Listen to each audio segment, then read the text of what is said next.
Munyatika kisanduku na kamba, masila mpungu ya lusongamo. Ibeno kibeni lwapa kulwamo, nga emuku mateno kwe. Dunguza mebeluze Yezue, basiza mebeluze Yezue. Mana maoso di mapanga mena, nga emuku mateno kwe. Dunguza mebeluze Yezue, basiza mebeluze Yezue. Mana maoso di mapanga mena, nga emuku mateno kwe.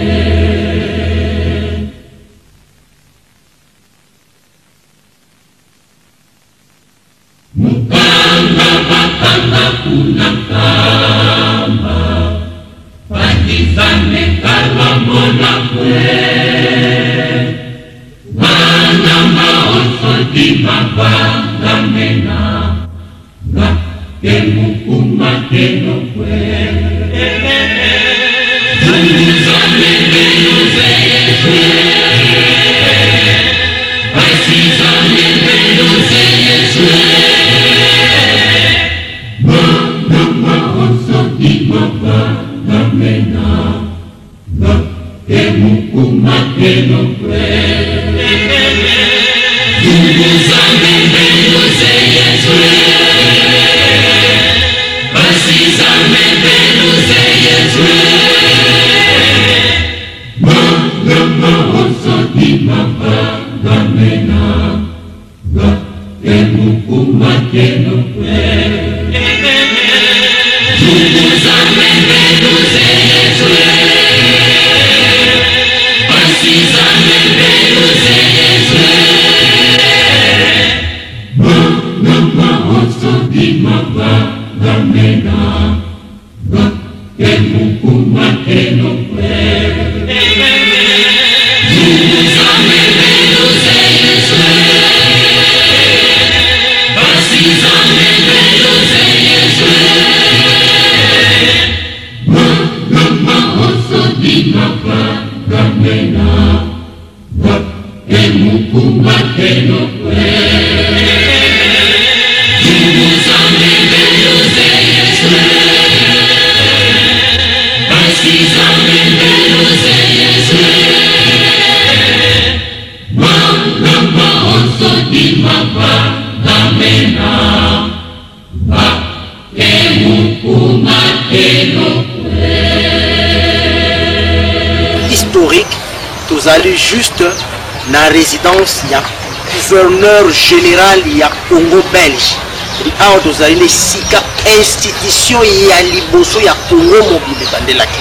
Toza na résidence ya gouverneur pe ba bureau, c'est mo bozo mona na fa sekuna ezaki ba bureau administratif ya Congo belge, Congo mobile. Il y a ba CCC bozo mona. Pe likolo o bozo mona premier niveau ezalaki administration royale pe bozo mona kuna nde gouverneur général de la société. Donc le terme normal, c'est-à-dire isa résidence présidentielle ici Oyo, président de la République ya Congo belge azalaki koza. Et donc quand une information na kwa wana bozo mona kwa na kwa wana ya kwa wana bozo mona wana ezalaki résidence Oyo roi to ba assistant ya roi ya belge azalaki kofomela déjà résidence royale, en même temps résidence présidentielle, en même temps résidence administrative ya Congo belge. Dans le cadre de l'histoire, les gens pour ils ont une histoire révélée, je crois, on aura le temps vraiment de expliciter en profondeur.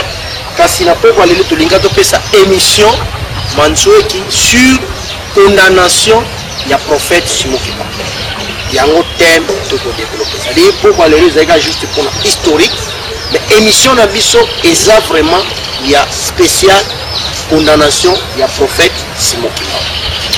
Merci beaucoup. Je vais maman comme la continuer de moi explication à Souka, ils ont landing, ils ont mais dis-moi, aujourd'hui, on a une explication. Je crois au CPI, à Tchiropati Naboma, la résidence royale, la résidence à gouverneur, non, Mamoisa Vumagitoko, ils ont très bien. Donc, il y a une puissance B. Dans la puissance B, c'est bon. Comme on va continuer avant que dans l'émission, on a vu sur ma maman et.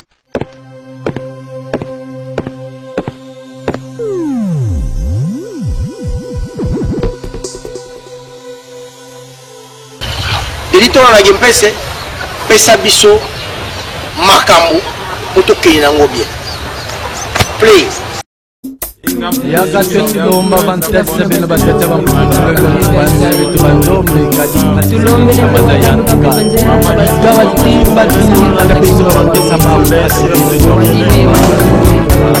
Sambo lukuba matwa sambila Sambo kwa yeno awonto zimbasi za kiandu kya kintinu kya Zulu nto za zingu kietu Sambo kwa beno zimbasi ntambwadi zikundanga kulumbu lwa nzambi ampungu tulendo Sambo kuvaikilanga ntangwa yekudimukinanga ntangwa Sambu ku este yiku oeste Sambu kwa ngeye nzambi amvangi antemu ngumba loa mpinanza Sambu kwa bieno awonto zimbasi za ntoto yeza Zulu Sambu kwa beno awonto ziyalanga maza yetia Sambu kwa ngeye ngudi amwanda Kongo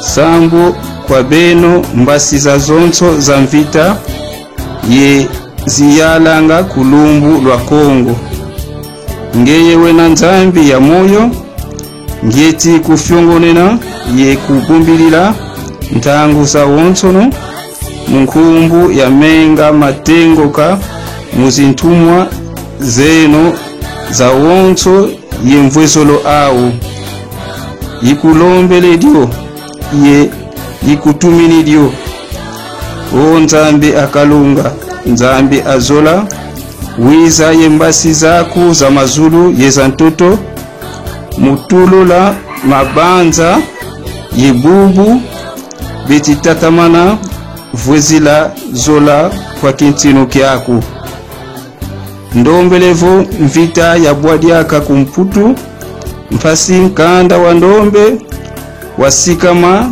ye walenda diaka futukila kimbuta kyandi kikawombesa tukila muntangu anda bika luwawanu lwaku lwazituswa yebika wasakumuna nkangu wa Kongo ikanda lya ndombe wanti za wonsono santoto ingeta ingeta ingeta ingeta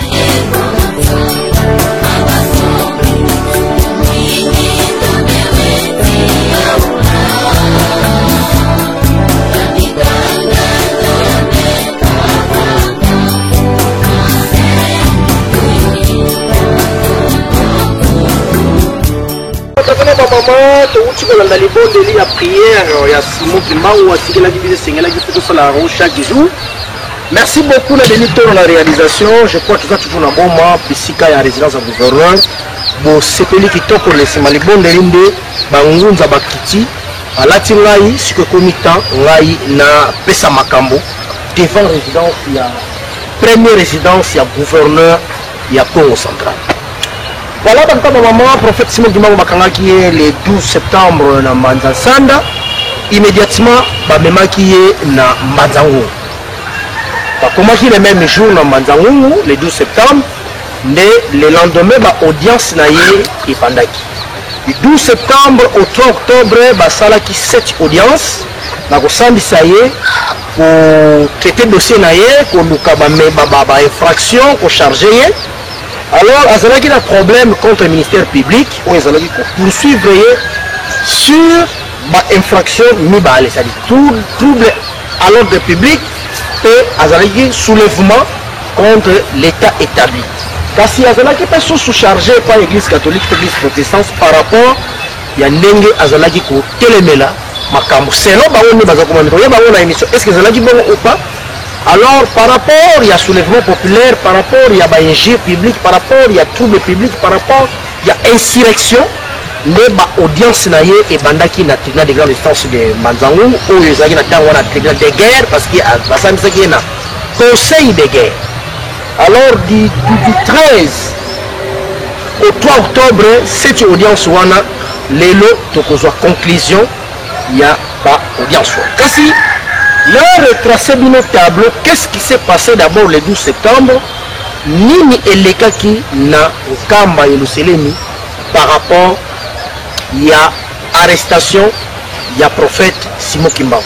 Alors, tu as une explication claire et pas, il y a papa Danienda, à Monaka Nini, à Yoga Nini, qu'est-ce qui s'est passé réellement dans l'arrestation papa Simon Kimba? Comment bakangaki, comment bazoko betaye, comment bazoko torturer, comment bazoko niataye, comment bazali ko tout tailler nkuba, comment bakangiye na bachaîne, na simato papa Danienda na kopesa biso explication pe na pesi bino explique ndenge boko tala, ndenge bakangaki ye, ndenge babetaki ye, ndenge basalaki ye, bongo. C'est-à-dire que nous avons explication papa Danienda. Qu'est-ce qui s'est passé le 12 septembre dans Kamba? Il y a un âge à 3 ans à Monaganini, à Yoganini, Nanya Kotanini, Nanya Simba Wapi, Nanya Monanini. Il y a un autre royaume papa Danienda, la Sima, Bongo, qu'est-ce qui s'est passé autour de l'arrestation prophète? Makamouni les gars qui wana, on a rappelé que les gars qui ont bombe, la résidence au gouverneur.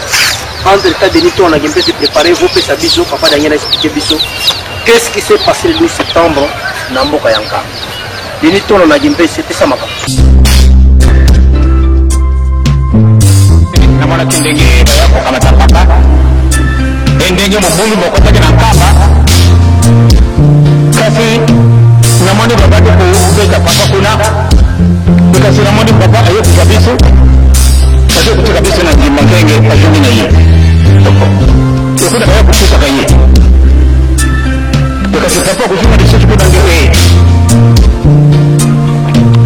Watu wazali kuna sika wana kaka tuzalaki ndenge ko badi lo ngati momoni ngai kakawa ale tata ayo kamata ndai babo kwambaza na mama papa kuluto esika papa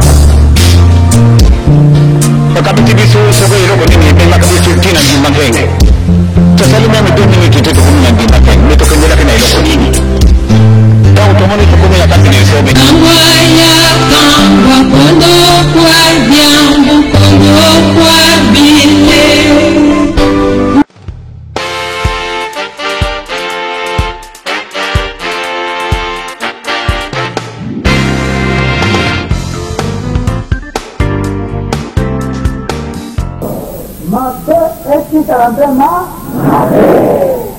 La vérité, écoutez Kalabele, la vérité. Les mensonges restera toujours les mensonges. La vérité finit toujours à triompher. Solo, écoutez Kalabele solo. Et Lukuta, écoutez Kalabele Lukuta. La vérité, bombe moko ya ku détruire yango ezalité. Kita solo esti kalambe. Mabe esti kalambe ma. Kita solo esti kalambe.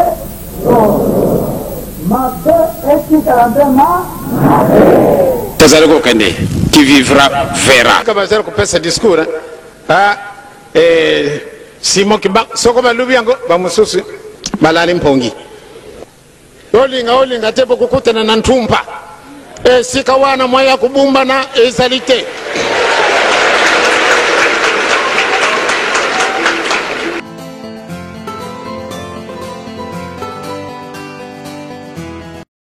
Mais entre temps, on a émission. Moyoki, n'engue papa Daniel a tracé situation, n'engue a monela qui, quand il papa, vous nyataye, vous betaye, vous bouffaye un coup bas. Donc, il faut comprendre. Il faut comprendre comment prophète a commencé à chaîne, comment bazoko nyataye tina mutu, bomoni, comment bazoko maxisaye na bateau sous les encadrements de chicotte, bomoni. Comment Bazali torturer prophète alors bien encerclé avec des chaînes là Omoni peut c'est bon. Maintenant maman au mon arrestation il y a prophète Simon Kimangu Moni qu'est-ce qui s'est passé du septembre pour la route kono bawana donc yo kasikoyo le verdict oyo esalemaki le 3 octobre mpona condamné papa Simon Kimbangu, en fait Simon Kimbangu condamné à mort. Bakondamnaki ye moko te, bakondamnaki avec liste ya bato mpe ebele lisusu, avec liste ya bato ebele, avec liste ya bato ebele. Toyoka Monsieur Girosi Mutu azalaki na dossier na ministère public oyo tokende mbala moko na condamnation à mort. Tona na jugement wana elekelaki ndenge nini bo ngai na kozonga lisusu po tosonga to continuer ko analyser ngai na bi bili tona na gimpese mutu zona régie finale pesa biso jugement Simon Kimbangu elekelaki ndenge nini na le 3 octobre 1921. Play. Munyatika kisanduku na pamba masira mpungu ya lusongamo ibeno kibeni baba mulwamo nga emukuma keno kwe Zuguza mebeluze yezwe Basiza mebeluze yezwe Manama onso di mapanga mena Nga emukuma keno. Ce jour-là, le spectacle était humoriste quand l'administrateur Smith, au pied de la colline sainte, avec ses soldats, mettait la main sur le prophète noir. Et sans la moindre résistance, il sera arrêté et sous bonne garde conduit en Banzangungu pour être jugé devant le tribunal militaire. Ce procès, unique en son genre, connaîtra 7 séances, dont la première audience avait eu lieu le 29 septembre 1921 et dirigée de main de maître par M. Girosi, sujet italien. Jésus pour son état, dont voici le verdict. Mes frères, aujourd'hui, les Blancs nous font souffrir. Ils nous persécutent. Mais nous ne devons pas les haïr. Nous devons les aimer comme le Seigneur nous l'a enseigné. Il faut tenir bon, mes frères. Le Seigneur ne nous abandonnera jamais. Un jour viendra, fixé par le Seigneur, où toutes nos épreuves prendront fin. Ce jour-là, les Blancs deviendront les Noirs, et les Noirs deviendront les Blancs. Reconnaissez-vous avoir incité la population à la révolte contre les Blancs? Je n'ai fait que prêcher l'évangile de Jésus-Christ tel que les Blancs me l'ont enseigné. Le gouvernement ne les a pas arrêtés pour autant. Vous avez bien dit que les Blancs deviendraient Noirs et les Noirs deviendraient Blancs. Cela veut dire qu'un jour, nous serons les maîtres chez nous comme les Blancs le sont chez eux.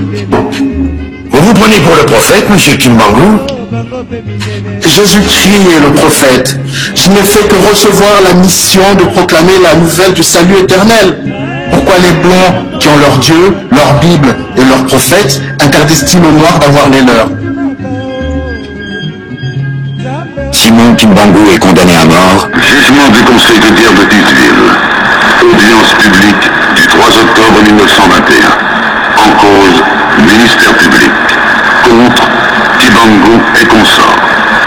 Vu par le Conseil de guerre siégeant à Tisville, région soumise au régime militaire mitigé par ordonnance numéro 89 en date du 12 août 1921, du vice-gouverneur général de la province du Congo-Kassai, la procédure à charge des prévenus Kimbangu Simon, Mandobé, Zola, Matweni, Lenj, Sambou Simon, Nimba Filemon, Mata, Umbati André, Kelani John, Batoba, Samissioni, Batoba David, Malaika Sepni, prévenus d'avoir porté atteinte à la sûreté de l'État et à la tranquillité publique, Zohan Lumbuende, Bemba et Bingo Wabela, prévenus de la dite infraction. Vu l'assignation des prévenus à la requête de l'officier du ministère public en date du 28 septembre 1921, Oui, le ministère public en ses réquisitions.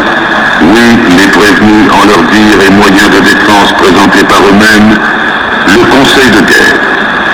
Attendu qu'il est établi que le 11 mai 1921, au village Nkamba, l'administrateur du territoire des Cataractes Sud dut subir les volontés des prophètes, de leurs aides et des bandes d'indigènes qui étaient réunis. Attendu que le 6 juin suivant, le même fonctionnaire chargé de procéder à l'arrestation du prophète en chef, Kibangu, y fut violemment attaqué par la foule et que 2 de ses soldats y furent blessés à coups de pierre et de couteau. Attendu que les foules réunies par les prophètes étaient manifestement hostiles à l'État. Attendu que le nommé Kibangu, en répandant et en faisant répandre sciemment des faux bruits de guérison et de résurrection, et en se posant en envoyé de Dieu, jeta l'alarme dans l'esprit des populations indigènes que par ses agissements et ses propos, il porta une atteinte profonde à la tranquillité publique. Attendu que Kibangu est parvenu en expliquant et en faisant expliquer le texte de la Bible à sa façon par ses aides et adeptes, à imposer ses volontés aux populations, qu'il a affirmé son prestige, comme il a déjà été dit, en répandant et en faisant répandre toujours par ses aides des faux bruits de miracles, en tenant des séances d'hommes et d'envoyés de Dieu dans son village et ailleurs, que c'est pendant ces séances qu'on a inculqué aux indigènes les fausses idées de religion, qu'on les a excités contre les pouvoirs publics établis. Attendu que Kibangu a été reconnu par les médecins saints de corps et d'esprit, et par conséquent responsable de tous ces actes, que ces crises de nerfs ne sont que de la simulation, qu'il se peut que quelques cas de maladies nerveuses aient été guéris par suggestion, mais que le prévenu en a profité pour tromper la bonne foi de la masse destinée à servir d'instrument inconscient à ses fins, que le but poursuivi était celui de détruire l'autorité de l'État. Attendu qu'il demeure établi que par ses actes, propos, agissements, écrits, chants et son histoire dictée par lui-même, Simon Kibangu s'est érigé en rédempteur et sauveur de la race noire en désignant le blanc comme l'ennemi, en l'appelant l'ennemi abominable. Attendu qu'il est établi par les faits que Kibangu, malgré la défense de l'autorité, a continué et persévéré dans son travail en faisant croire qu'un nouveau Dieu allait venir, que ce Dieu était plus puissant que l'État même, que ce Dieu était représenté par lui, Kibangu Mfumu Simon, Mvunzi, qu'un temple nouveau, Église nationale noire, allait être fondée. Attendu que la secte des prophètes doit être considérée, organisée pour porter atteinte à la sûreté de l'État, secte cachée sous le voile d'une nouvelle religion, mais tendant à démolir le régime actuel, que la religion n'est qu'un moyen pour exciter et exalter la croyance des populations, que les foules impressionnées et poussées par la force du fanatisme doivent souvent servir d'instrument pour atteindre le but final.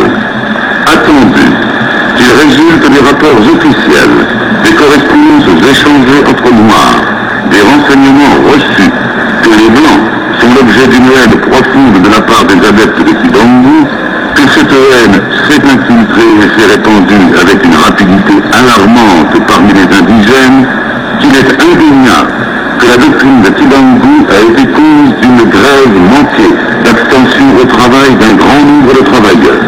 Attendu que les moyens de persuasion ont été interprétés par les natifs, les prophètes et les adeptes comme de la faiblesse, de l'impuissance de l'État contre la force spirituelle, magique, divine, du thaumaturge, que s'il est vrai que l'hostilité contre les pouvoirs établis a été manifestée jusqu'à présent par des chants séditieux, injures, outrages et quelques rébellions isolées, il est pourtant vrai que la marche des événements pourrait fatalement conduire à la grande révolte qu'il convient d'apprécier toute la gravité de l'infraction et d'intervenir en appliquant sévèrement la loi.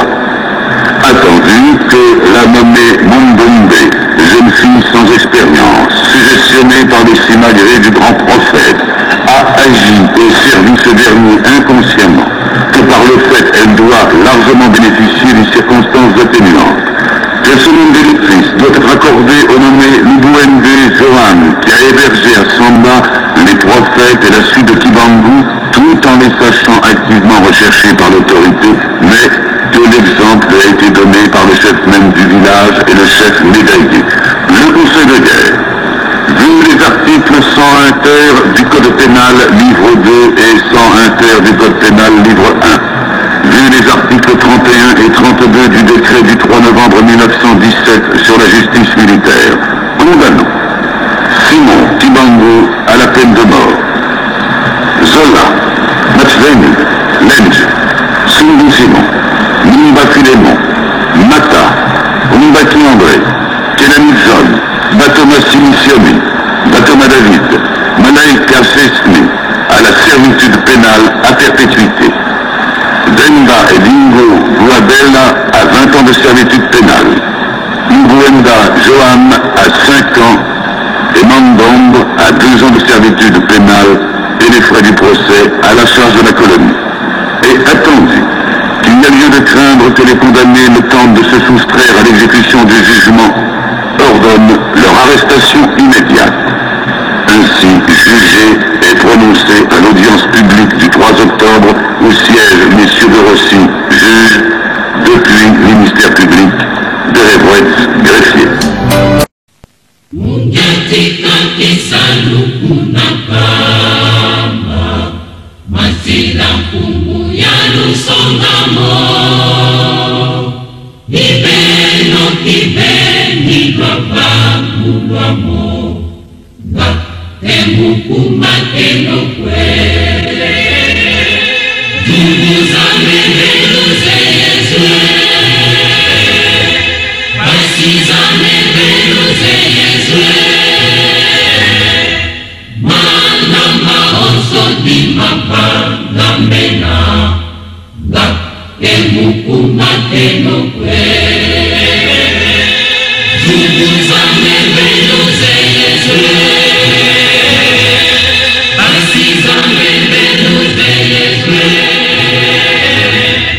mana maonso di mapanga mena, gatemuku mateno kwe.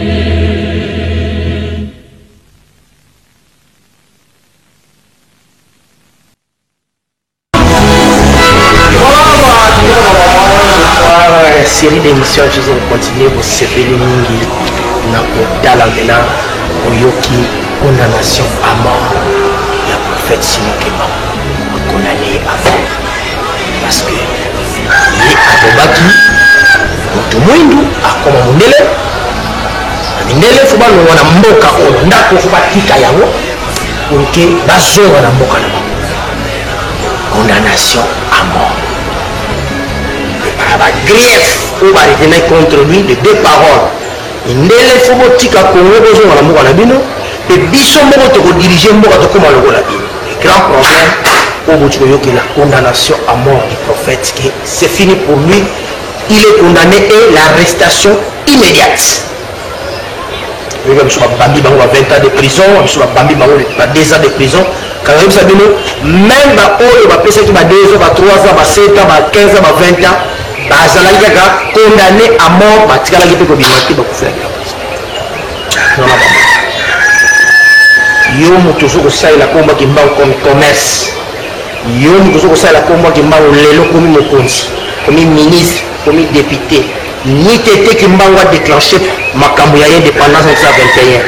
Nani azalaki na nguya na ntango wana alobela makambo ya indépendance po lelo komandela komandela. Est-ce que ozwi temps pour réfléchir au monde le lenni bazo ko torturer tata monde le lenni bazo ko beka ye bazo ko nyata ye effort nini yo sali pour commander ko nous wana lelo na c'est bon là du moins c'est un homme de Dieu écoutez il n'est pas comparable mais effort nini ça Nzambe yo zo lobela wana effort nini na sala pendant colonisation pour le wala biso na passe moni na lobaki pour l'indépendance Nzambe yo zo pumbisa na yo ko koma Kimbangu nikolo. Heureusement, vous avez connu Belé dans Mboka. Condamné. Prophète, condamné à mort. Quand il y a votre continuer les sous, toujours dans la résidence, ceux qui ont la tique, ils vont vérifier l'archive sur ma mozo qui est de l'Indengeni. Rappelez-vous, dans la bombe, la résidence en gouverneur, première résidence officielle en gouverneur à Congo belge, la 4e résidence. babelge bazala awa bango nde moto bakongana si mokili yango na ye pena awa mpona beta sete ebele ya site kati ya résidence.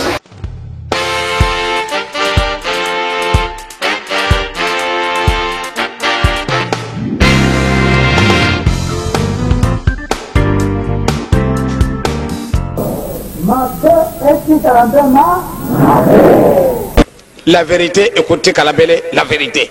Les mensonges restera toujours les mensonges. La vérité finit toujours à triompher. Solo, écoutez Kalabele solo. Et Lukuta, écoutez Kalabele Lukuta. La vérité, bombe moko ya ku détruire yango ezalité. Kita solo esti karambe. Mabe esti karambe ma. Kita solo esti karambe. Mabe esti karambe ma. Tazaleko kende, qui vivra verra. Okay.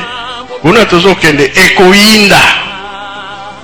Ntango Nzambe akotombaka kosilika. Tozo bebisa programme na ye makasi. Les mensonges restent les mensonges. En tout cas, qui vivra verra. Moi nzembo muke po ete ngai nazonga lisusu tokotile kodekoti play.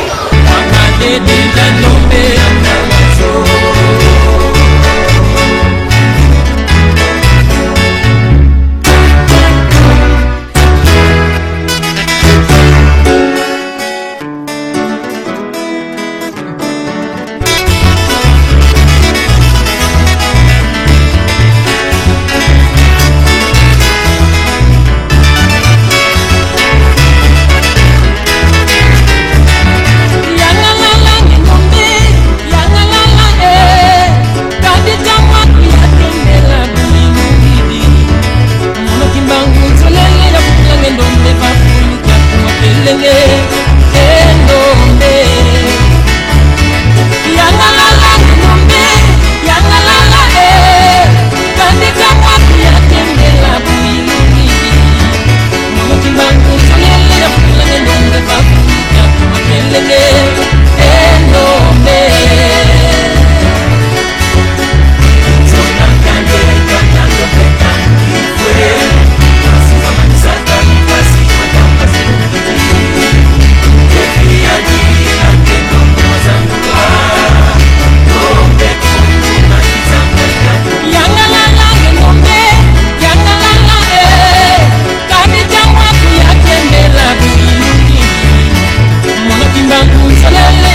bino, esi bino bien, esi ambiance, si pièce nzola na yeye.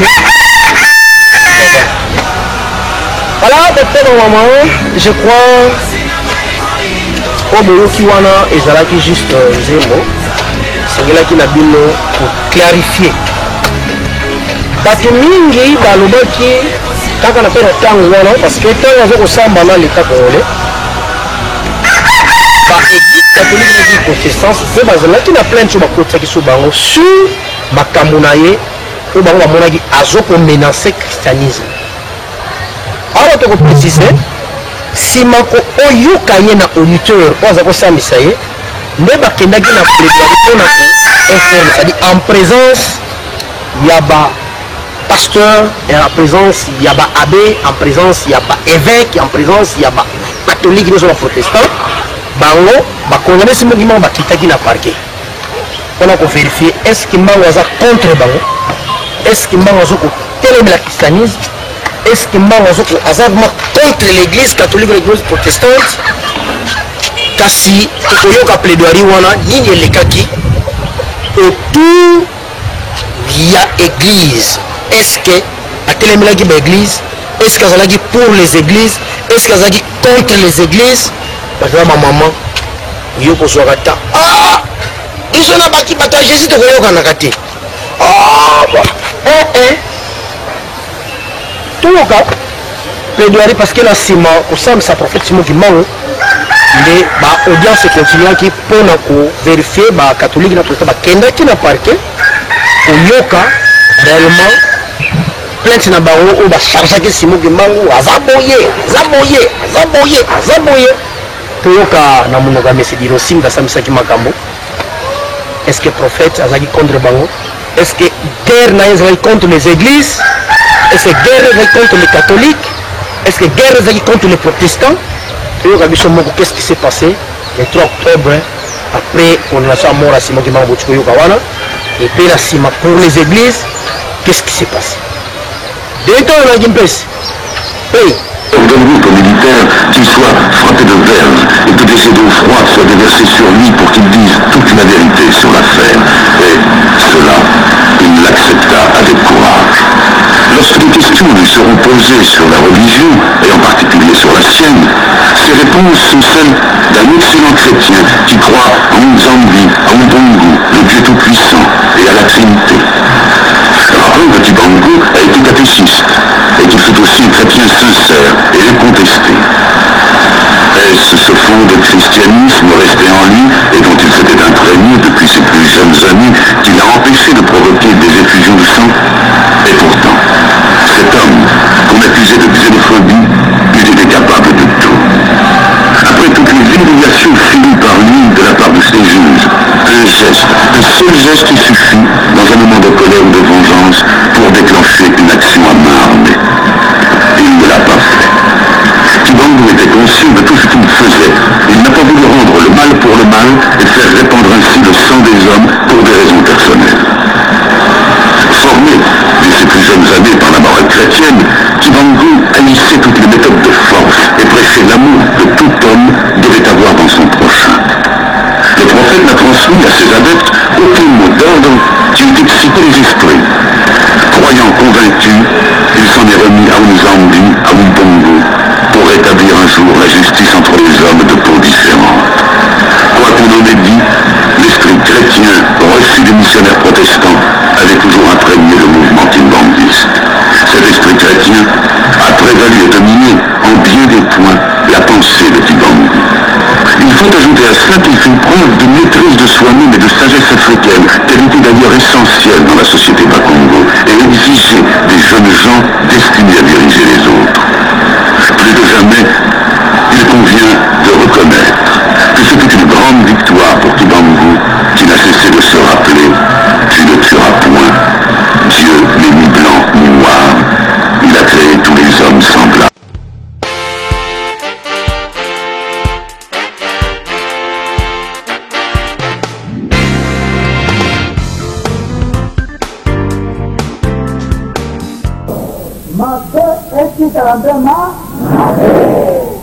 La vérité, écoutez Kalabele, la vérité.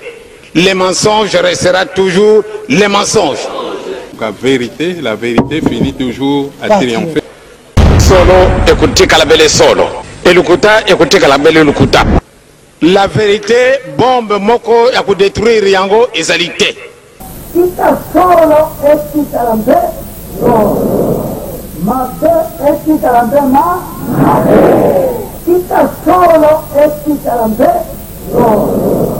Mabe esti tarambe ma Tazareko kende qui vivra verra. Kabazar ko pesa discours Simon Kimba soko malubi yango ba mususu malali mpongi. Olinga tepo kukutana na ntumpa. Sikawana mwaya kubumba na ezalité.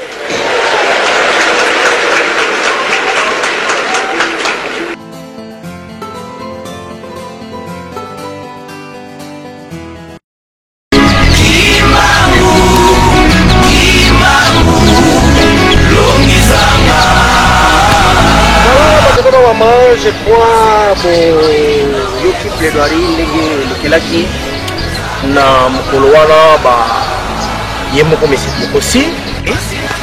Donc mutuna ekomi mpe compliqué na kofongola brèche wana te lelo. Est-ce que prophète simongima batindaki pa Jésus Christ? Nayebi te batindaki ye kasi ntango tolandi maloba na ye na jugement, ntango tolandi prière na ye, ntango tolandi prophétie na ye, tomoni ete c'est comme si azalaki vraiment prôner vraiment christianisme. Nalobi te ke batinda ye pa prophète papa ya Jésus Christ te kasi ntango tolandi maloba na ye tomoni mpe esika oyo ye atelemeli Jésus Christ te, tomoni mpe esika oyo afingi Jésus Christ te, tomoni te. Awa mpe boyoki mundele ayebisi ba missionnaire ke non ntango toyoki ye c'est quelqu'un qui n'est pas contre makambo na bino wana bosala ye. Problème ne penza eza focalisé sur l'indépendance du Congo pe minele to kende. Donc esprit na ye nyonso eza focalisé na makambo wana, mais on nous va ko charger ye eza bongo te parce que tant que tu auditionner ye pas un mot de mauvais pour l'église, pas un mot de mauvais pour christianisme. Donc la stade haute ce qui est en analyse ya kotala est-ce que prophète simongima asambelaki Jésus et Jésus mutatindaki ye tosuki wana parce que na maloba ne nyonso atika tomoni ba trace te tolobi pete ke batinda ye te tobi te pe batinda ye, on ne sait pas. Et puis tant to vérifier plaidoirie oyo bauti kosala oyo touti ko yubo uti ko yoka wana tomoni pe esika penza o ba betise te ke azana ye contre makamanda. Donc là maintenant ils ont na bino batu ya njila Congo batu kingandi mutu boza mpe ba conflit. Donc bo me akotala ba conflit bino comment faut memela yango autour du prophète. Voilà batata ba maman beaucoup de la condamnation prophète Simon Kimbangu ndako bozomona ba mindele wana o bakononaki ye bazalaki na ndako. Oh ndako bozomona gouverneur général ali boso ko ngozalaka donc c'est que bango bakononaki bango ngona ye awa symboliser qu'est-ce qui s'est passé trop pour bango bazala ndako ba o bazala ndako ya ozo ba décision. C'est là mais ça 21 baza bazo ba décision unda allez arrêtez moi Kimbangu allez tortiner lui na parler ba décision ko be bino na bango yamba yele la kuna moni flako mo mona kuna bomona be on bien te tela on Photoshop kuna bata temme voilà Photoshop le kuta na ye bete bomona dana ko mo na do bouger donc il a photo te on a ba temme oh non to kosa na ye yele ka Photoshop bomona bomoni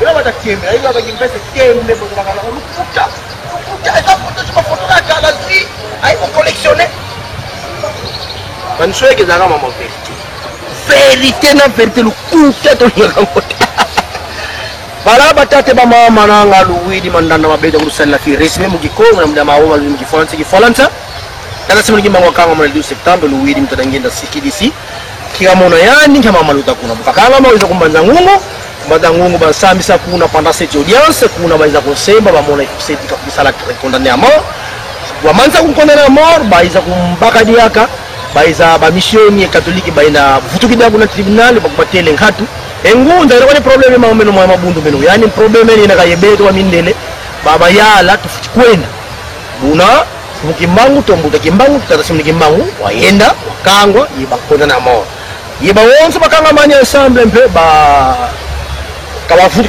kabakubayambula kwa uko donc bakanga basakole kaka kondamia moko kwa bakala donc voilà un peu idio zole to kusikidisa tata simukimbangu cha mama lutamuna le 3 octobre 1921 dina batate ba mama ngunda simukimbangu wasala sikidisa mikudulu wa vova mamu mawonso no mama mamvovele mama mbikuti mankaka siwa mono me mankaka valo mona mo na tenghumbe mono kimbangu ifuti zangu ifuti vovulwa ifuti zituswa sege ndambu twamona kimponza kibaga mene ndome kitu kide munene mana mamoneka bumoma sidi condition kumwani ifuti zangu kumwani ifuti vovulwa.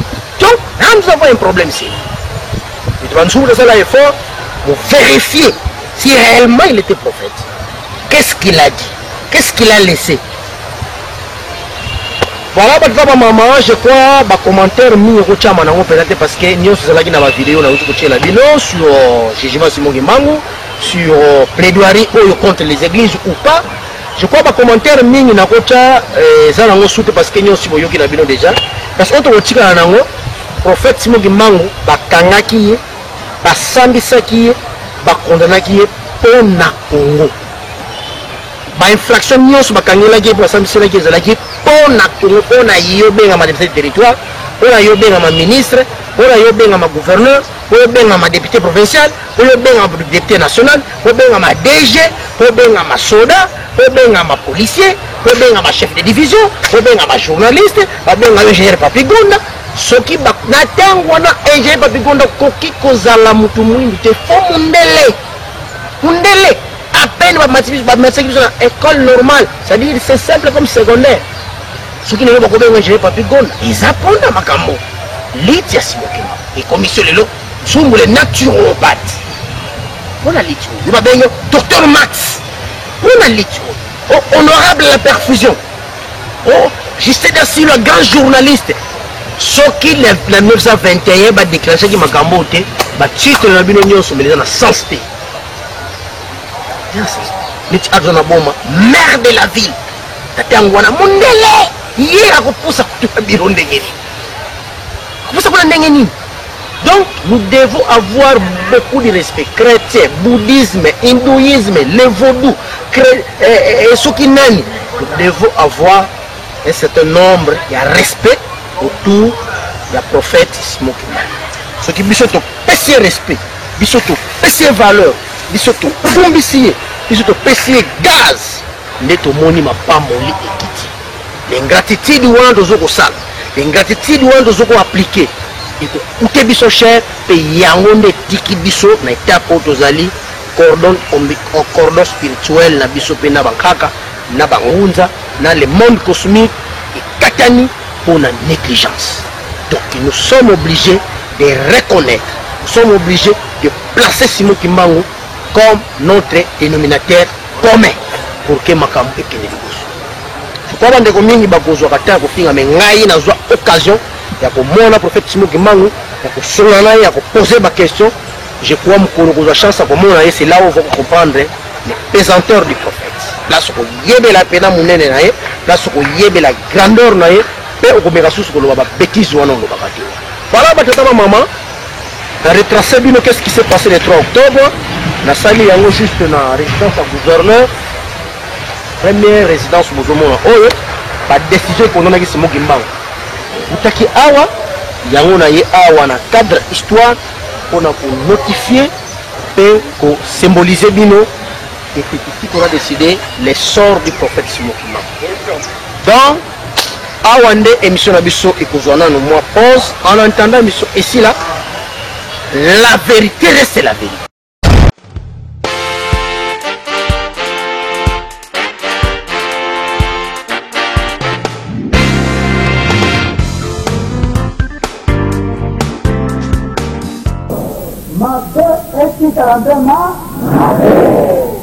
La vérité, écoutez Kalabele, la vérité. Les mensonges restera toujours les mensonges. La vérité finit toujours à triompher. solo ekutika la bele solo. Elukuta ekutika la bele lukuta. La vérité bombe moko ya ku détruire yango ezalité. Tika solo eskitarambe. Mabe eskitarambe ma. Tika solo eskitarambe. Mabe eskitarambe ma. Tazaleko kende qui vivra verra. Okay. Kuna tozo kende ekoinda. Ntango Nzambe akotombaka kosilika. Tozo bebisa programme na ye makasi. Les mensonges restent les mensonges. Merci beaucoup, Bakitra Maman. Je crois que vous passez à l'étape de la Souka aussi à l'émission, car c'est présenté une équipe technique de travail qui Bino. Mais avant de présenter l'équipe technique, on a moins d'explications, on a un peu de contact approfondi. Après, moins d'explications, il y a résidence Oyo. Comme ça, tout passer par qu'on a prière, et puis honneur, prière, et ainsi de suite. Bon, on est tout quand on a bien pour tout le monde, on a pété, sans que nous ayons bon, on a vraiment des explications claires et nettes. Voilà, maintenant, je crois que l'émission de la commune à Souka, nous avons dans la résidence à gouverneur, parce que c'est là qui, avant qu'on a vérifié la véracité, est-ce que réellement ils ont bon, est-ce que réellement ils ont bon, et en auto, nous avons dit que les conditions, ils ont préparé la presse, et ils ont représentant, il y a RTNC la bombe, et ils ont vraiment habilité dans ma campagne pour expliquer. Mais les autres, est-ce que Mamadou Lobi place, nous avons réellement, les amis résidence à gouverneur, est-ce qu'ils ont bon, est-ce qu'ils ont bon, donc on a fait à Zalaka Awa, tous en moins d'explication. Bonjour mon frère. Bonjour. Comment vous allez? Oui, je veux bien. Je préférerais parler à Lingala parce que l'émission se donne à Lingala. Je crois que c'est à Lingala que ça sera une bonne manière pour une coopération vraiment exacte parce que tout le monde peut suivre et maîtrise pas l'anglais. Boni d'abord santé. Oui, tout ça malade. Tant que vous avez un lobby représentant, il y a RTNC dans le lobby Mabé, la complété au lobby malade. Ah, c'est bon. Est-ce que ici, quand vous avez une histoire totale, il y a un tableau, ma carte de la vie, réellement tout ça ici. Nathalie Boton et Nego, bon et le bio, ici quand vous avez mis, vous allez vous belé, ici quand on y a le maca, la histoire à Boka la mission, vous allez là où mon talicito représentant de Balobana Poto, il y a le roi Léopold II.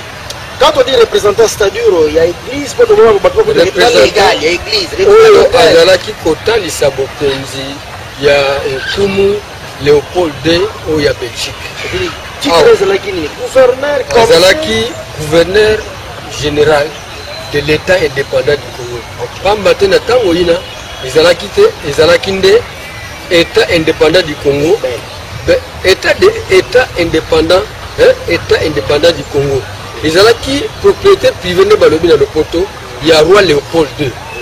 Donc les Alaki aye, à mon enquête, à Zoaki Ango Banda, Mobu, Kotoyoko, Kama Mwambe, Tuku Mwambe Namitan, Yoruba, 1885, la conférence de Berlin, et c'est un Azulaki Ango, la Pesaki Ango, Azoaki Ango, comme qui propriété privée naye. Il y a un enquête de il y a Moka Belzika et c'est un qui a un moto à Komoni, ça y est, à Komoni, ça peut continuer dans Moka, il y a Congo. Pambaté, les Alaki, étant indépendant du Congo, les Alaki, Moka Nabiso Congo démocratique, les Alaki Rwanda, Pe Urundu. Makamoma, c'est un Kolumba, Awa, na bomba, Awa, na Napo. Et si on y a un des Kazalaki qu'on vend, des ordonnances, on a compté en Boussandé, Balobete, Bomba, Ezali, Berceau, il y a administration publique, il y a Moka Nabiso, Ezali, Berceau, il y a évangélisation dans Makambo, Italie, Makamonanzambe, Ezali, Nemboka, Bomba. Ezali, Bosé Tongama, Awa, Makiro, Bosé Tongama, Yoso, Bomba, Ndenge, Ndeko, Olobi, Ezali, Kaka.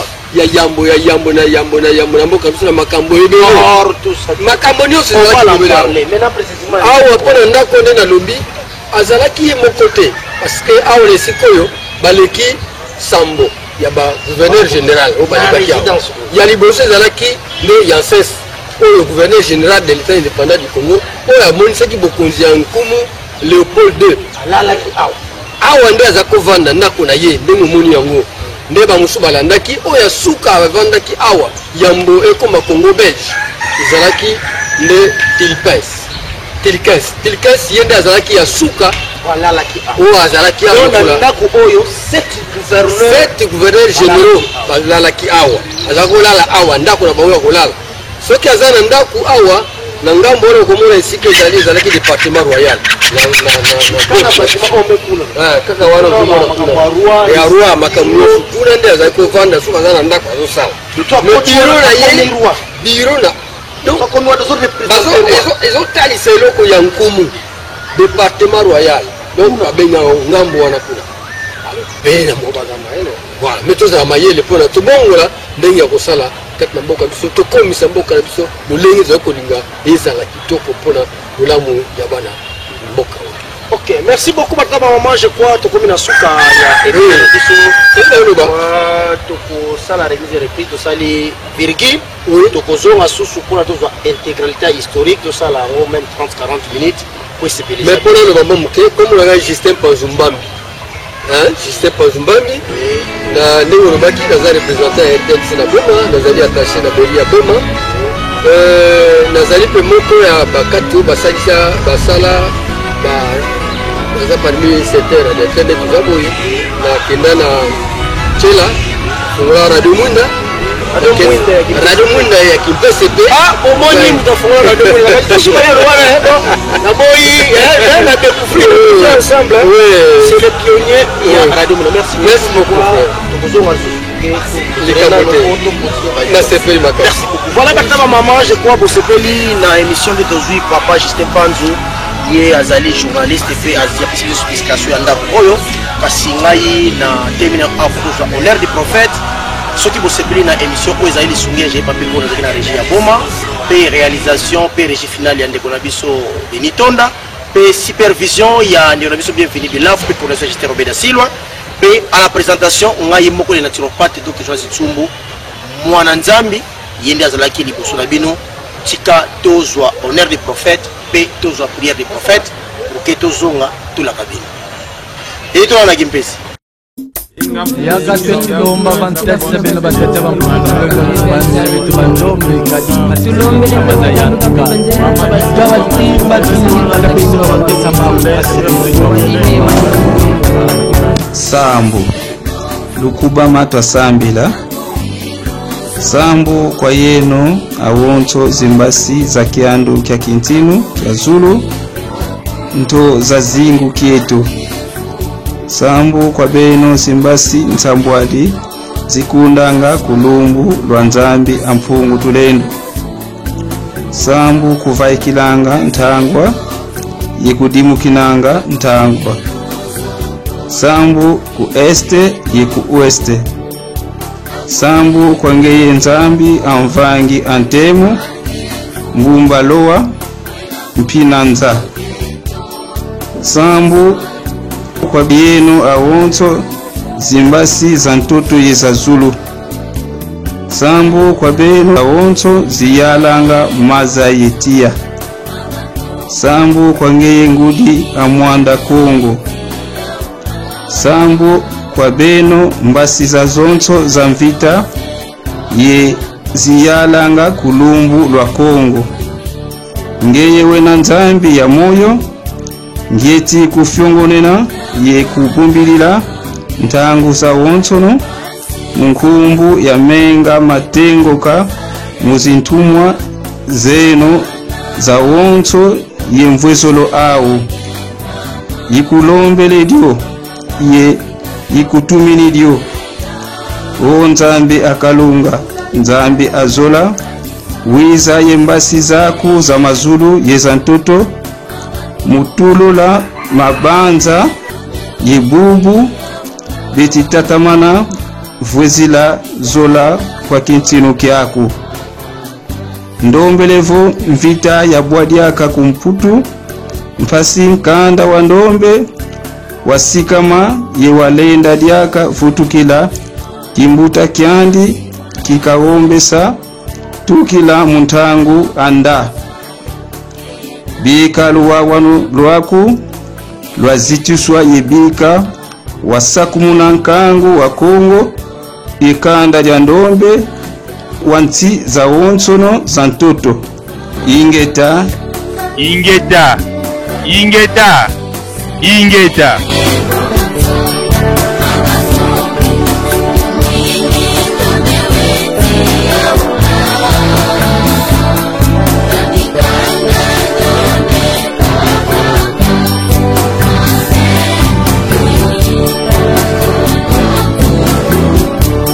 Merci beaucoup, Bataba Maman. Je crois bon c'est la fin de notre émission. Si vous avez une émission à l'émission, ma topé si bambo de mi bateau de mingina. Secrétaire général il fait ça. Pe ma to de mingina papa président Mabis, pe pasteur Peter Paga, pe bambo de belé na apôtre Makunda Muta, apôtre Sunda, pasteur Ndanda, pe pasteur wa Chilake, pe pasteur Mansita, pe bambo de mingina pasteur Pétillon. Pe ba mote mingi na chorale zola ya Efesa pe ensemble ya bayebi nyonso ensemble ya bana nzambe nyonso ensemble ya bana ya prophète Simon Kimbangu nyonso ensemble ya bayindo nyonso isiale le biso to kumbisa ngunda na biso to pesa ye valeur to pesa ye teneur esengeli na ye po de jeu efunga mangai na kuza direction pour la résidence et que ce côté on m'a sonné de la kibino na doyen juste panzu ça là tu vas bien encore Denis à Denis, ok, on passe la banque. Il y a contre la résistance.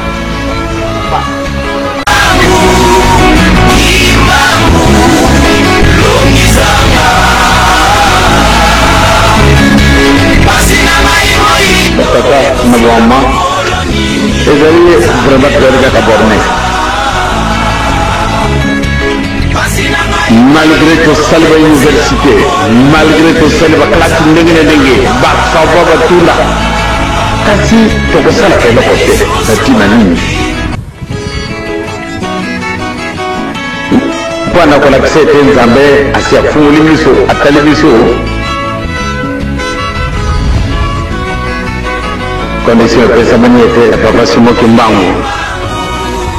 Simon Kimbangu yinami na kati na mokili mobali yete tamba te muntu mwindo azali eloko ezangi ntina yo moto olandi Papa Simon Kimbangu bakokolinga yo te bamona biso lokola biloko bizangi ntina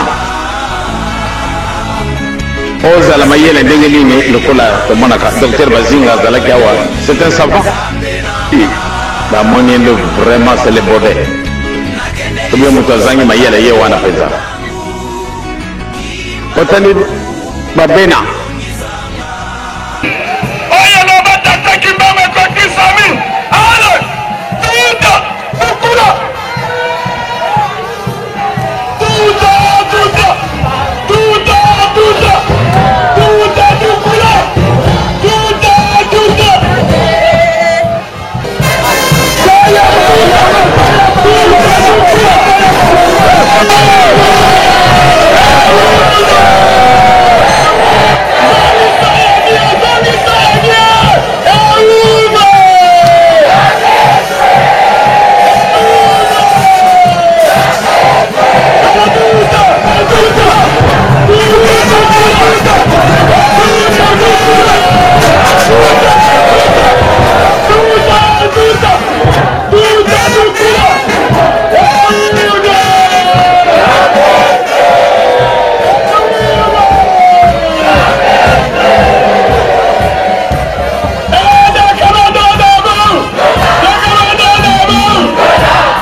RDC, besi Lukala, besi Congo Central, tout bout de la Timoko. Centre médecine traditionnelle scientifique Congo, Dr Jonas. Centre Bravo Plante, ayeni susu na kati ya boma, pona bino bana boma, bomi tungisa lisusu pona oitali traitement traditionnel. Centre Bravo Plante à votre service. Osana commune ya Kalamu, ya Nzadi, ya Kabondo, solution na bino et monani. Les naturopathes Dr Jonas Ntumbu na kati ya boma. Bino bozali na Fischer, Rond-Point, Dumbi, Sekambote, bana ya Soukso, bana ya Ferme, ya Dinalo, bino bana ya Materne, Messie Labbé, pebino nyonso ya Nzinga, Centre Bravo Plante na kati ya boma. Bomi tongisa te, pote les naturopathes azali na service na bino. Tozali ko traiter 33 maladies à base de 119 plantes médicinales. Dans Centre Bravo Plante, nous le biko ezali kaka na à base de 119 plantes médicinales. Na oitali traitement et prévention. Dans Centre Bravo Plante, bakisi nyonso ezali na dosage nango. Soko na Centre Bravo Plante, en tout cas kozala décider okozwa mbala moko lo biko kaka na bakisi oyo et salami nanzela banzete kis lokola kamaso ils ont traité hémorroïdes infection nanzela masuba estomac na ba douleur musculaire pommade de vedila ils ont salisa maladie ya peau mpese kwakara tope makwanza pe lisusu ba filaire tozali na huile sukula ils ont traité sinusite tozana poudre ntukumicine ezali ko traité éjaculation précoce kozanga appétit hémorroïdes. Tout ça des sous na tikitala, ils allaient prévenir tension, douleur articulaire, benaba glycémie, pommade d'Nkindangolo. Ils ont traité par douleur articulaire, musculaire, fièvre fébrilire. Pour Drentanini, ils allaient pour la prévention et traitement à cancer, la glycémie. Tout ça des sous na poudre wandianga, ils allaient pour la prévention et traitement à gastrite. Tout ça des sous na biocongo, ils ont traité diarrhée, gastro-intestinale, douleur musculaire, tout ça des sous na bioconda, esosalisa, asthme, angine, douleur, rhumatisme, infection respiratoire, poudre ntiwamene, esosalisa, carie dentaire, et banaya Fischer, ya Dumbi, Rond-Point, Sekambote, banaya Soukso, banaya Ferme, bino banaya Messie Labbé, pebino nyonso ya Nzinga, eloko nini ezotungisa bino. Centre Bravo Plante ayena kati ya boma pona kopesa traitement et prévention na oyetali santé na bino. Papa, maman, eloko nini ezotungisa yo. Stérilité, kosala mabota, prostate, faiblesse sexuelle, sinusite, infection urinaire, yakambango no Centre Bravo Plante. Centre Bravo Plante azali kosalisa 33 maladies à base de 119 plantes médicinales. Solution de yangoyo pona kozwa Centre Bravo Plante na boma yakambango na Messie Labbé na wendia ngenge avenue Banda Lungwa numéro 76 quartier Tadi commune ya Kalamu topé obengi na 089 53 72 549 089 53 72 549. Centre Bravo Plante est ouvert mikolo nyonso du lundi au samedi de 8h à 14h. Ceux qui oye kokutana na docteur kolia eloko te tozosalisa na base ya 119 plantes médicinales oyo ezali analysé pona ko traiter 33 maladies. Bana boma, bana matadi, pona bino solution et monani.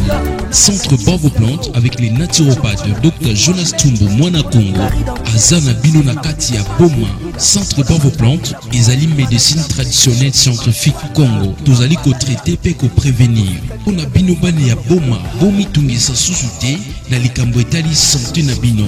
Olingi omona nzoto na yo ezonga ndenge ezalaki kala. Yaka lombango na Centre Bravo Plante pour votre traitement et prévention, y a pas de souci.